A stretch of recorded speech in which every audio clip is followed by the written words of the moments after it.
Vence dhe zyrtarët iranian nisën sot bisedimet në Zvicër.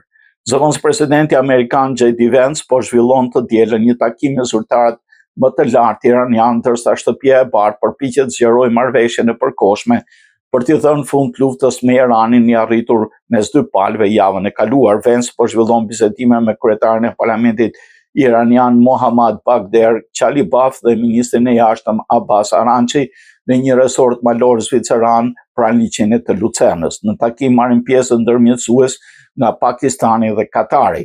Irani i dha 2 goditje të shpejta marrëveshjes së përkohshme me Shtetet e Bashkuara të Shtunën, i zemëruar nga vazhdimi i sulmeve izraelite në Liban. Teherani njoftoi mbylljen e ngushticës së Hormuzit e paremëroi se megjithëse negociatorët e tij do të udhtonin drejt Zvicrës për bisedime, nuk prit të ndojnë përparim i madh.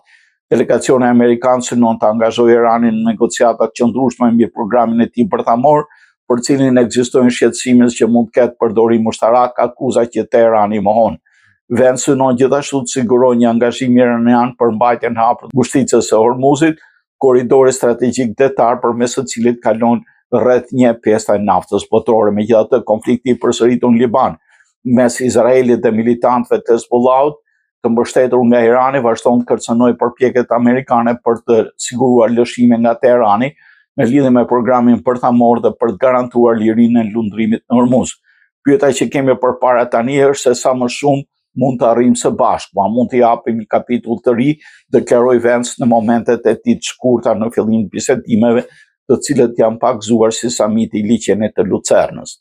Takimi konsiderohet një moment i rëndësishëm diplomatik, pasi përfaqësuesit e dy vendeve po përpiqen të kalojnë nga një armë pushim i brish drejt një kuadri më të qëndrueshëm negociues.